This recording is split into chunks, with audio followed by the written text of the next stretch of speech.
press the bell icon on the YouTube app and never miss. सभी को जय हिंद दोस्तों, आप सभी का हार्दिक स्वागत है जय हिंद रिएक्शंस पे। आशा करता हूं कि आप सभी लोग बहुत अच्छे होंगे। तो आज की लेटेस्ट और स्पेशल वीडियो में आप देखेंगे कि आप जानते हैं कि बलूचिस्तान पे पाकिस्तानी आर्मी द्वारा हमेशा ही जुल्म और अत्याचार होता आया है। और जब भी ऐसी कोई बात होती है और बलूचिस्तान में कोई भी आजादी की मूवमेंट शुरू होती है या बलूचिस्तान से कोई आवाज उठाता है तो उसके तार हमारे देश भारत के साथ जोड़ दिए जाते हैं। तो आज इसी मुद्दे पे आप देखेंगे पाकिस्तानी पत्रकार महविश नाज को, जो कि इंटरव्यू लेंगी बलूचिस्तान की बेटी दिलरेज का। तो ये वीडियो काफी इंटरेस्टिंग होगी, आपको बहुत कुछ जानने को मिलेगा। तो इसे अंत तक देखें और चैनल पे नए हैं तो चैनल को सब्सक्राइब कर दें ताकि हम आपके लिए इंटरेस्टिंग और इंपॉर्टेंट वीडियोस लाते रहें। तो चलिए पहले ये वीडियो देखते हैं और अंत में इसके बारे में बात करेंगे। जय हिंद, जय भारत।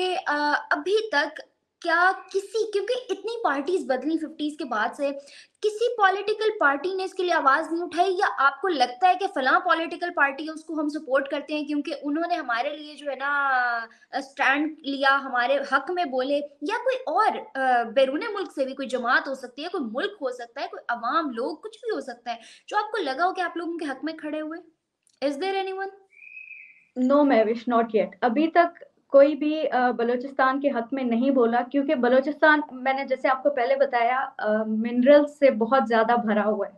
तो हर जो भी पॉलिटिकल पार्टी आती है वो अपना फायदा देखती है बलूचिस्तान में। बलूचिस्तान में कोई एजुकेशन नहीं है इस तरह कोई। आप जब बलूचिस्तान कभी आपका चक्कर लगे तो आप जरूर देखिएगा कि आपको समझ नहीं आएगी कि आप किसी पाकिस्तान के हिस्से में हैं भी या नहीं है।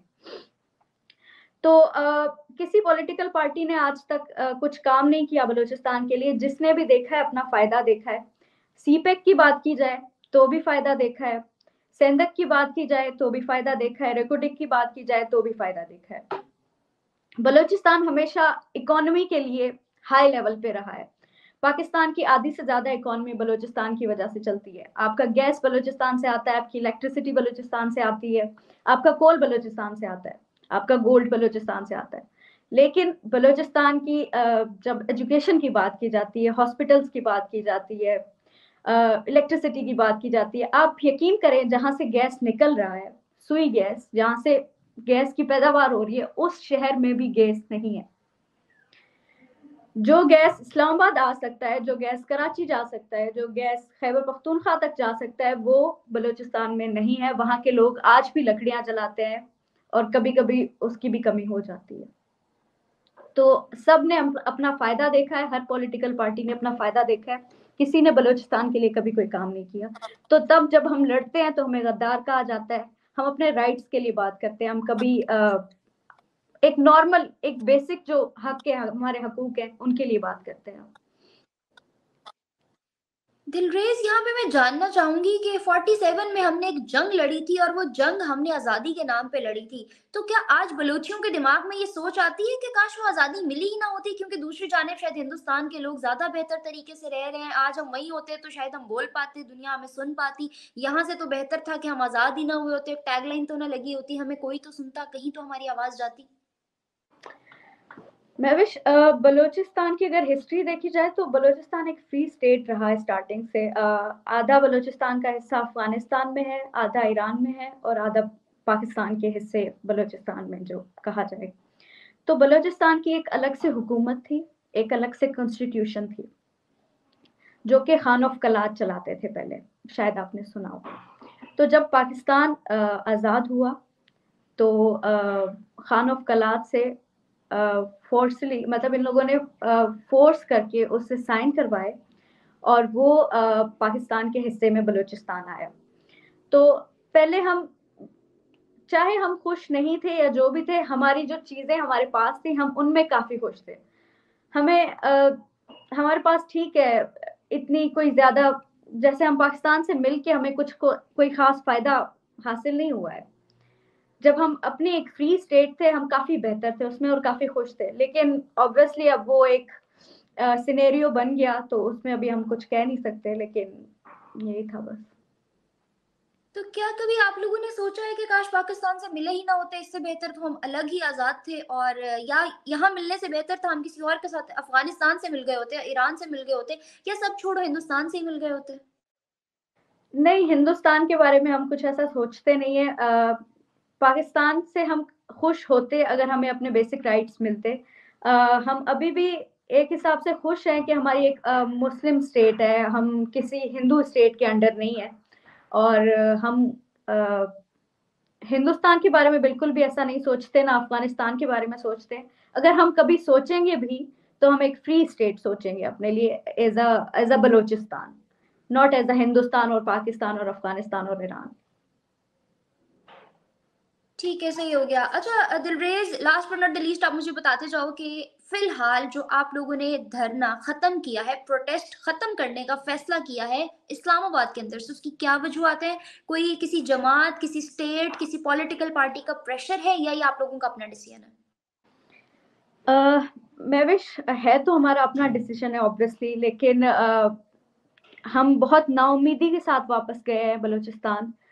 हम इतने दिन यहाँ पे रहे, जिस तरह से हमारा इस्तकबाल हुआ वो भी आपने देखा कि हम पे टीयर गैसेस इस्तेमाल की गई, हम पे वाटर कैनन्स इतनी सर्दी में इस्तेमाल किए गए, हमारे छोटे छोटे बच्चों तक को जेलों में डाला गया, हमारे मर्दों को 7 दिनों तक जेल में रखा गया और 28 घंटों तक हमारी औरतें जेलों में थी और उन पे शदीद तशद्दुद किया गया। लेकिन हमने हिम्मत नहीं हारी, हम बैठे रहे, हमने कोशिश की अपनी तरफ से, और अब हम बहुत दुख के साथ वापस गए हैं। लेकिन हिम्मत हमने अभी भी नहीं हारी। हिम्मत वो आता है कि जिसके पास कोई पीछे होता है। हमारे पास कोई वसीला नहीं है। अब हमारे लोग मार दिए गए, हमारे बच्चे उठा लिए गए, छोटे छोटे बच्चों पे दहशतगर्दी के इल्जाम लगा के उठा दिए गए। हमारे पास कोई वसीला नहीं है पीछे। तो अब हम बलूचिस्तान वापस जा रहे हैं एक उम्मीद के साथ, और हम अब एक अवामी शक्ल में वापस आएंगे। हम बलूचिस्तान में अपने जलसे करेंगे, हम अपनी बात मनवाने की पूरी कोशिश करेंगे। और हम पे काफी यहाँ पे एलिगेशंस लगाए गए, हमारे अपने जो बलूचिस्तान के लोग थे उनको इस्तेमाल किया गया। जो हमारे लोग थे उनको हमारे सामने लाके खड़ा कर दिया गया और उन्हीं से बुलवाया गया कि हम दहशतगर्द हैं। तो हमें इतनी ये चीजें हमें पीछे कभी भी नहीं कर सकती। हम जब तक जिंदा हैं, क्योंकि हमें मौत से अब डर नहीं लगता। जितनी मौतें हमने देख ली हैं, जितने लोग अपने हमने मरते हुए देख लिए हैं, अब हमें मौत से डर नहीं लगता। तो हम अपनी पूरी कोशिश करेंगे, हम एक अवामी शक्ल में वापस आएंगे और देखेंगे कि क्या होता है। इंशाल्लाह हम अपनी पूरी कोशिश करेंगे। अच्छा दिलरेज, एक और बात मैं जानना चाहूंगी। हम लोग जैसे पाकिस्तान, बीइंग अ पाकिस्तानी, हम लोग इस कंटेंट में काम करते हैं कि हम लोग पाकिस्तान के तमाम मसलों को हाईलाइट करते हैं और फिर आवाम से उनकी राय जानते हैं कि यार ये प्रॉब्लम है, हमें इसको बेहतरी के लिए क्या करना चाहिए। लेकिन इस पे भी बहुत सारे इश्यूज बनाए जाते हैं, मेन स्ट्रीम मीडिया भी हमारे अगेंस्ट होता है, पाकिस्तान के कुछ और पाकिस्तान कंटेंट करने वाले यूट्यूबर्स भी हमारे खिलाफ होते हैं कि आप लोग अपने घर के मसले दुनिया को क्यों बता रहे हो, अपने घर के मसले दूसरों को क्यों बता रहे हो। जैसे बलूचिस्तान का मुद्दा हमने उठाया तो किसी और ऐसे चैनल ने, मेन स्ट्रीम मीडिया चैनल ने नहीं उठाया, जो कि मुझे लगता है उनको उठाना चाहिए था, उनकी आवाज ज्यादा सुनी जाती। तो व्हाट डू यू थिंक कि क्या हमें अपने मुद्दे, जैसे हम लोग इस वक्त लाहौर में रह रहे हैं, पंजाब एक बहुत सबसे ज्यादा इस वक्त आजाद प्रोविंस जो है उसको पंजाब कंसीडर किया जाता है, हम लोग अगर यहाँ बैठ के बाकी सूबों के बारे में बात नहीं करेंगे तो कौन करेगा। और अगर हम अपनी बुराइयों को छुपाते चले जाएंगे तो हम उस पर वर्किंग कभी भी नहीं कर सकेंगे। क्या राय रखते हो आप इस बारे में?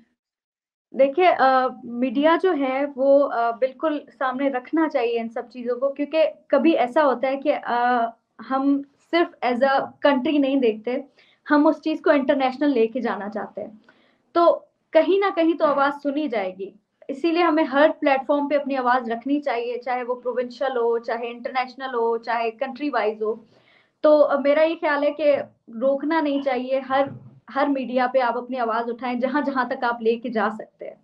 क्योंकि आजकल मीडिया का दौर है, पहले के ज़माने ऐसे थे कि हम नहीं बोल सकते थे, लेकिन आज मीडिया का दौर है। हमारे पास एक बहुत बड़ा फायदा है, हमारे पास एक एडवांटेज है कि हम लोगों को बता सकें कि हमारे क्या मसले हैं।